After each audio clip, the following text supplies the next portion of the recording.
The silent emptiness of space stretched around Tae-ho's small research vessel. The young Kyan scientist moved his blue-tinged fingers across the control panel, checking his coordinates. This was his first solo mission beyond the outer planets of the Namil system, and pride swelled in his chest. His people rarely ventured this far alone, especially someone as young as him.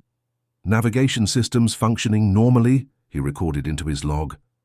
Approaching the edge of the Arcturus radiation belt, beginning data collection, Tae-ho's large dark eyes reflected the soft glow of his instruments. The special mission from the Science Academy meant everything to him. If successful, he would be the youngest Kyan ever admitted to the Council of Knowledge. The ship hummed gently as it drifted through the darkness. Tae-ho adjusted his breathing apparatus, the cool liquid filling his gill chambers with a familiar comfort. Unlike humans, Kyans couldn't survive long in dry environments. Their ships contained special chambers filled with nutrient-rich liquid that allowed them to travel through space. Without warning, the control panel flashed red. Tae-ho's heart raced as he scanned the readouts. "Warning," the ship's computer announced. "Unknown radiation signature detected. Shields failing." Tae-ho frantically tried to turn the ship around, but the controls stopped responding. A brilliant purple light flooded through the viewport as the vessel entered an uncharted radiation cloud. "Emergency protocols engaged," the computer stated as the lights dimmed to emergency backup. Main power failing, the temperature in Tae-ho's chamber began dropping rapidly. He felt the liquid around him grow sluggish as ice crystals formed at the edges. Fear gripped him as systems shut down one by one. "Distress signal activated," the computer announced before going silent. Tae-ho's body shivered as the life-giving liquid around him continued to cool. With trembling hands, he tried to manually restart the heating system, but nothing worked. The radiation had fried the ship's main circuits. As consciousness began to fade, Tae-ho looked out the viewport. The beautiful but deadly asteroid field of Arcturus loomed ahead. Without power, his ship would drift directly into it. No one even knew he was here. His decision to take a shortcut would cost him his life. Miles away, Jisoo Martinez yawned and stretched in the pilot's seat of her cargo freighter. The Dauntless wasn't the newest ship in the fleet, but Jisoo had modified it extensively. The small woman with her dark hair tied back in a practical ponytail checked her delivery schedule again. 4 hours behind, she muttered. Company's not going to like that. Her ship was loaded with medical supplies bound for the human colony on Arcturus Prime. A delay meant reduced payment, but Jisoo took pride in never missing a delivery, even if late. As she prepared to increase speed, a faint beeping caught her attention. Jisoo frowned at her communications panel. Most ships would have filtered out such a weak signal as background noise, but Jisoo had enhanced her receivers during her military days. "That's strange," she said, adjusting the frequency. The signal clarified into a repeating pattern, a distress call, but not in any human format she recognized. Jisoo hesitated. Investigating meant certain delay and possibly losing her delivery bonus. The signal might not even be real. Space played tricks sometimes, creating ghost transmissions. But her years as a rescue pilot before going commercial tugged at her conscience. She had sworn never to ignore a call for help, no matter how faint. "Computer, trace signal origin," Jisoo ordered, already plotting a course change. "Signal originated from coordinates 227-383-41, the computer responded. "Current trajectory indicates drift toward the Arcturus asteroid field." Jisoo's eyes widened. Anyone caught in that maze of spinning rocks without power wouldn't last 15 minutes. "Plot intercept course," she decided. "Maximum safe speed." The Dauntless changed direction, engines humming with increased power. Jisoo checked her emergency gear as the ship accelerated. She had no idea what she might find, but her gut told her someone was in serious trouble. As the minutes passed, her scanners picked up a small vessel unlike any she'd seen before. Its sleek, pearl-colored hull reflected the distant starlight as it tumbled slowly towards certain destruction. "Alien design," Jisoo whispered. Humans weren't the only spacefaring race in this sector, but encounters remained rare. The nearest known non-human outpost was light years away. What was this ship doing here? More importantly, was anyone still alive aboard? Jisoo maneuvered her cargo ship closer to the alien vessel. The Dauntless rumbled as she fired short bursts from the side thrusters, carefully matching speed with the tumbling ship. Through the viewport, she could see the pearl-colored hull was damaged in several places. Black scorch marks covered one side where the radiation had hit hardest. "This is going to be tricky," Jisoo muttered to herself, pulling her dark hair back, tighter, and securing her emergency spacesuit nearby. Years of training kicked in as she assessed the situation. The alien ship continued its slow spin toward the asteroid field. Jisoo had maybe 30 minutes before it would enter the danger zone.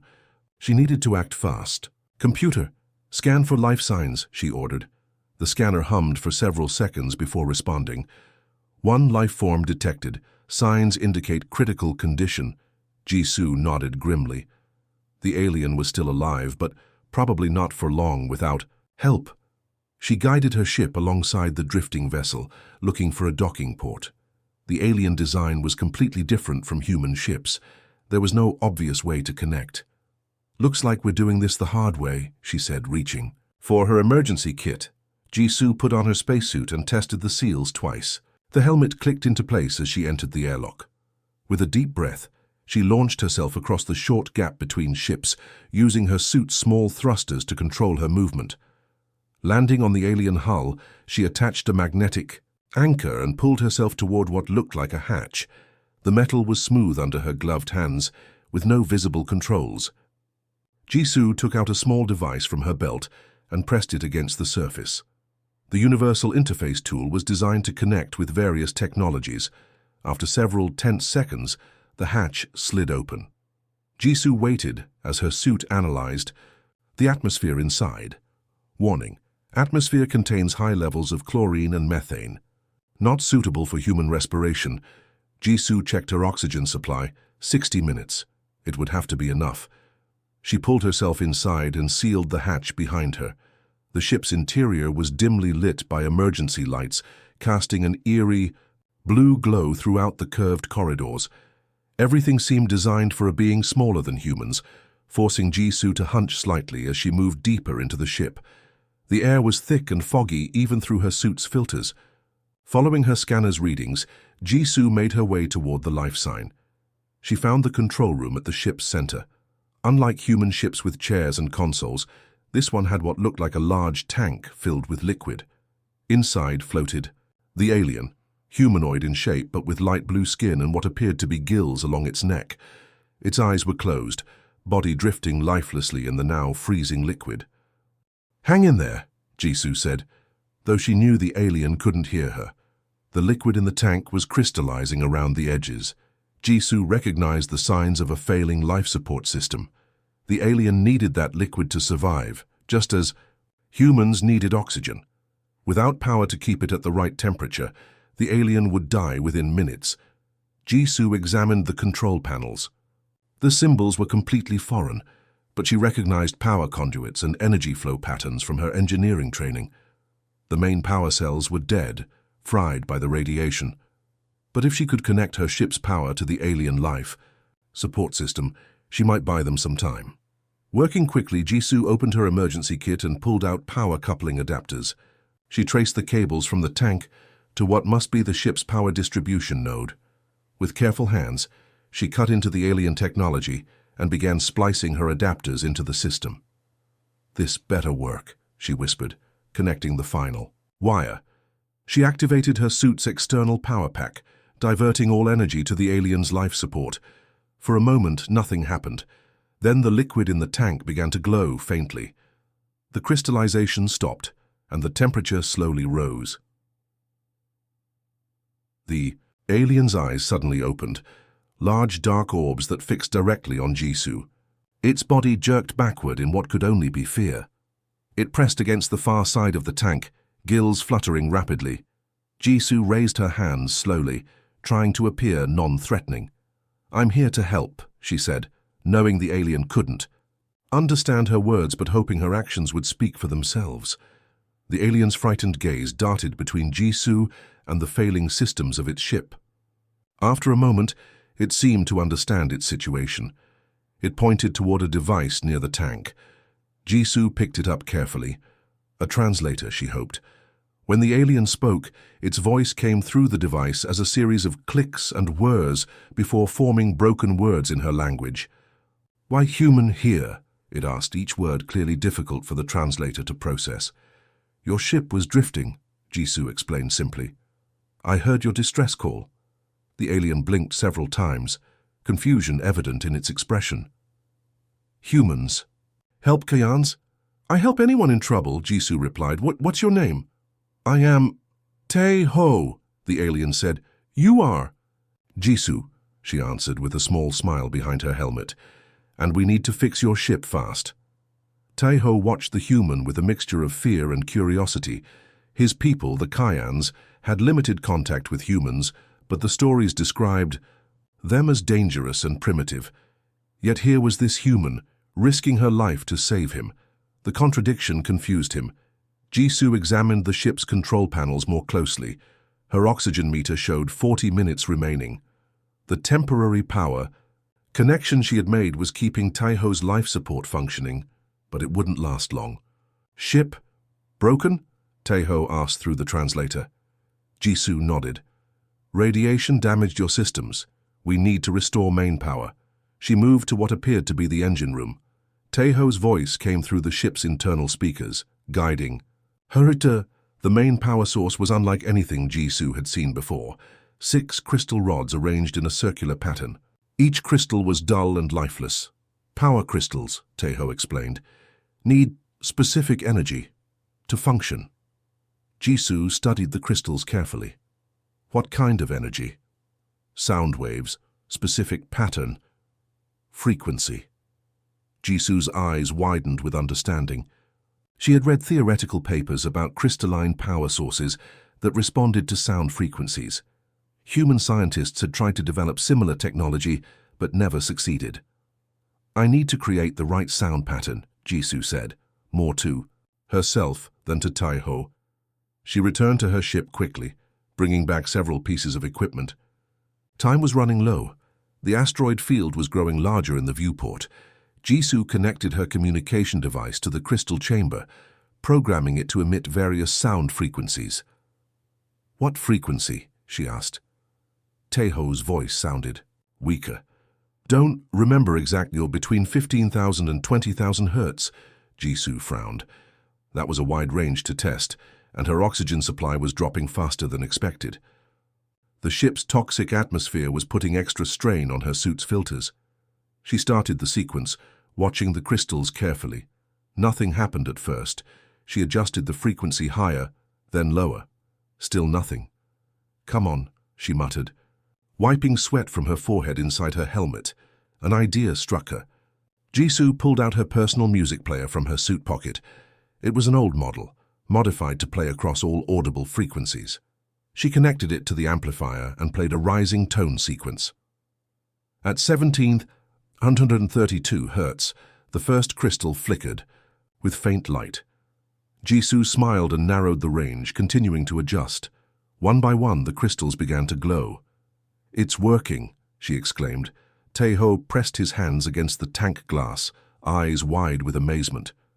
The 5th crystal came to life, but the 6th remained dark. "Need all 6, Tae-ho said, "or system unstable." Jisoo checked her oxygen meter, 15 minutes left. Her head was beginning to pound from the strain of breathing the filtered air. She needed to solve this quickly. She studied the unresponsive crystal more closely and noticed a hairline crack.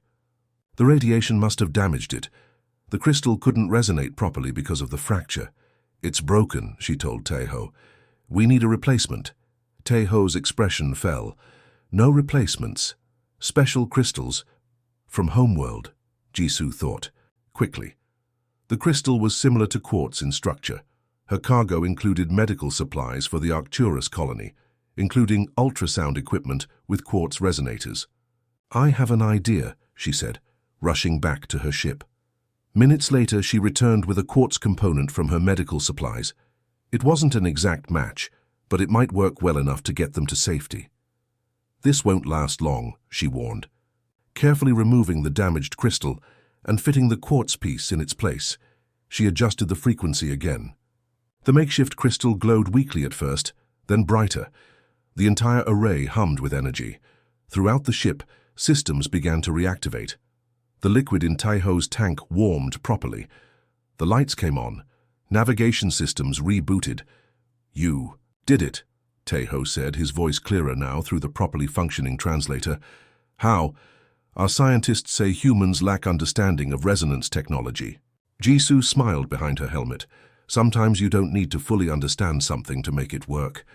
You just need to try new approaches." Taiho studied her with new respect. "My people believe humans are technologically primitive." "We have different strengths," Jisoo replied, checking the ship's navigation system. "And right now we need to use both our strengths to get out of this asteroid field." The makeshift crystal flickered momentarily. Jisoo frowned. Her solution was temporary at best. They had perhaps an hour before the system would fail again. "Can you pilot?" she asked. Taiho nodded. "Yes, but engines damaged. Not enough power for full thrust." Jisoo looked out at the approaching asteroid field, mind racing with possibilities. "Then we'll have to be creative." The asteroid field spread before them like a deadly maze. Massive rocks tumbled and collided, creating an ever-changing landscape of danger. Jisoo studied the navigation display, searching for a safe path through. "Main engines at 30% capacity," Taiho reported from his liquid chamber. The makeshift crystal pulsed with unstable energy, casting flickering shadows across the control room. Jisoo checked her oxygen supply, 10 minutes remaining. Her head pounded and her vision occasionally blurred, signs that her suit's filters were struggling with the alien atmosphere. She needed to get back to her ship soon. "That's not enough power to navigate the field," she said. "We need another." "Solution." Taiho's large eyes blinked rapidly, a sign of anxiety in his species. "My calculations show 97% chance of failure if we attempt to cross." Jisoo smiled despite their situation. Good thing humans don't always trust calculations. She studied both ships carefully, an idea forming. "What if we connect our ships? Mine has full power. I could push yours through. Connection between different ship types has never been attempted," Taiho objected. "Too dangerous." "More dangerous than staying here?" Jisoo gestured toward the viewing port, where a small asteroid had just smashed into a larger one, sending fragments spinning in their direction. Taiho hesitated, then nodded. "What is your plan?" Jisoo explained quickly. They would use cargo tethers from her ship to create a physical link between the vessels. Her ship would provide the thrust, while Taiho's more sensitive scanners would guide them through the field. They worked quickly. Jisoo returned to the Dauntless, gratefully taking deep breaths of normal air once her helmet was removed. She positioned her ship directly behind Taiho's vessel and fired the magnetic tethers. The cables stretched across space, connecting the two ships. "Tethers secured," she confirmed over the comlink. "Can you access your scanner array?" "Yes," Taiho replied. "I can map safe path with 90-second prediction accuracy." "That'll have to do," Jisoo said, powering up her engines. "Guide us through." The joined ships moved forward slowly. Jisoo kept the thrust gentle, afraid too. Much force might tear the tethers apart. Taiho's voice came calm and steady over the comm, directing her movements. "Turn 3 degrees right. Now slow 30%. Adjust 7 degrees left." They entered the edge of the field. The first asteroids drifted past them, seemingly harmless but capable of crushing their ships on impact. Jisoo followed Taiho's instructions precisely, trusting his superior scanning technology. Her hands gripped the controls tightly, ready to react at a moment's notice. "Large object approaching from left," Taiho warned suddenly. "Too fast for course correction." Jisoo looked at her side view screen. A massive asteroid fragment was spinning toward them, directly on course to hit Taiho's ship. Without thinking, Jisoo fired her side thrusters at full power, swinging the Dauntless into the path of the asteroid. The impact rocked her ship violently.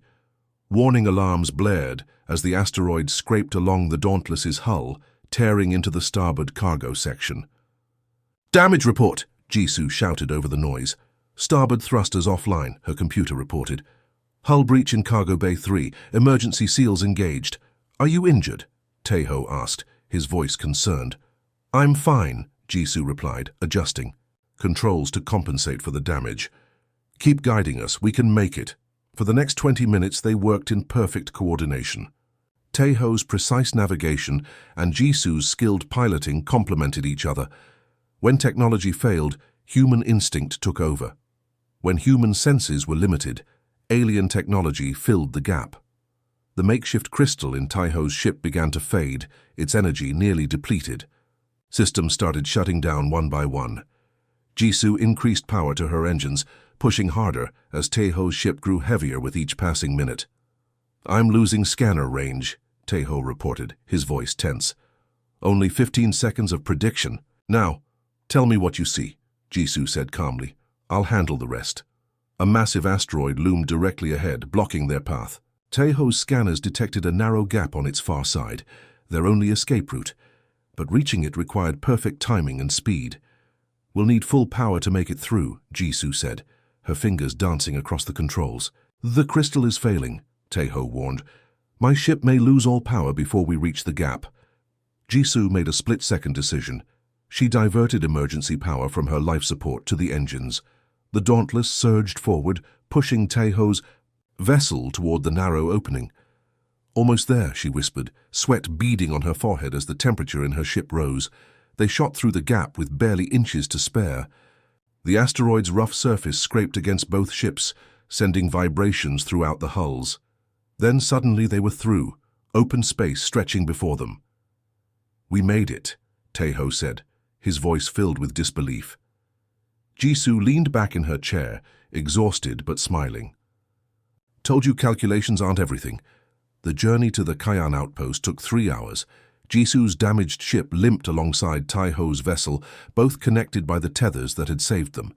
As they approached the outpost, a gleaming blue station orbiting a small moon, several patrol ships rushed to meet them. "Unidentified human vessel, stop your approach immediately," a stern voice commanded over the communication channel. "Release the Kayan ship or we will open fire." Jisoo raised her hands instinctively, though they couldn't see her through the view screen. "I'm not attacking. I rescued the pilot of this vessel from the asteroid field." There was a pause. Then the voice returned, more suspicious. "Humans do not rescue Kayans. Power down your engines and prepare to be boarded." Taeho's voice cut through the channel. "This human speaks the truth. I am Taeho, science trainee from Namil. My ship was damaged by radiation. The human pilot saved my life and helped repair my vessel." Another pause, longer this time. 5 sleek Kayan patrol ships surrounded them now, weapons clearly visible. Finally, a new voice spoke, older, more authoritative. "This is Station Commander Gyunki. We will escort both ships to Docking Bay 3. The human will remain on board until we verify this unusual story." Jisoo slumped in her chair, exhaustion washing over her. The adrenaline that had kept her going was fading fast. Her ship had sustained serious damage. Her delivery was hopelessly late, and now armed aliens were escorting her to their station. Not exactly how she had planned her day.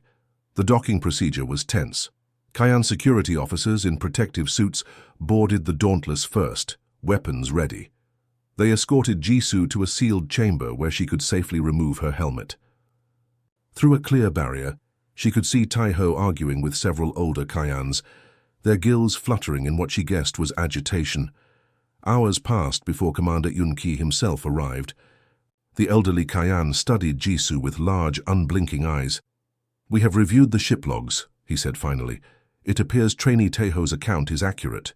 You did indeed save his life at great risk to your own." Jisoo nodded, too tired for lengthy explanations. "Anyone would have done the same." "No," Yunki said firmly, "they would not, especially not a human. Our peoples have avoided each other for generations. We believed humans too primitive and aggressive to trust." A small smile crossed Jisoo's face. "And we thought you were too advanced to care about other species. Looks like we were both wrong." Yunki's head tilted slightly, a Kayan gesture of acknowledgement. "Perhaps this incident will begin a new chapter between our peoples." The following days brought many changes. Kayan engineers repaired both ships, fascinated by Jisoo's improvised solutions. The makeshift crystal had burned out completely, but had lasted just long enough. Medical specialists treated Jisoo's oxygen deprivation and exposure to the alien atmosphere. Most surprising was the invitation to speak before the Cayenne Council. Jisoo stood nervously as hundreds of blue-skinned aliens watched her from their liquid chambers. Human ingenuity is different from our own, Taeho explained to the council. When our systems failed, Jisoo used methods no Cayenne would consider. Where we rely on precision, she used instinct. When calculation failed, her creativity succeeded. An older council member spoke up. But humans are technologically inferior. How could her primitive methods succeed where our advanced systems failed? Jisoo stepped forward. Different doesn't mean inferior. Your crystals are amazing technology, but when one broke, you had no backup plan. Humans are good at making something from nothing when we have to.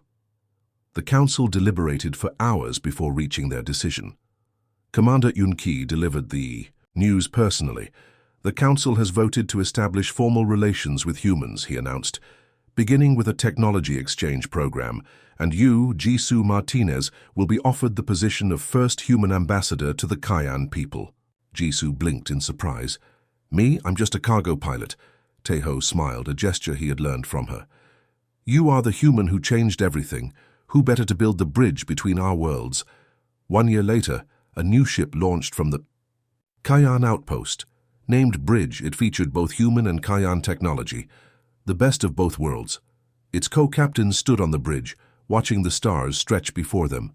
Where to first? Jisoo asked, her hand hovering over the controls. Taeho gestured to the open space ahead. Somewhere new, for both our peoples. The ship accelerated smoothly into the darkness, carrying with it the hope of two species learning that their differences, combined, made them stronger than either could be alone.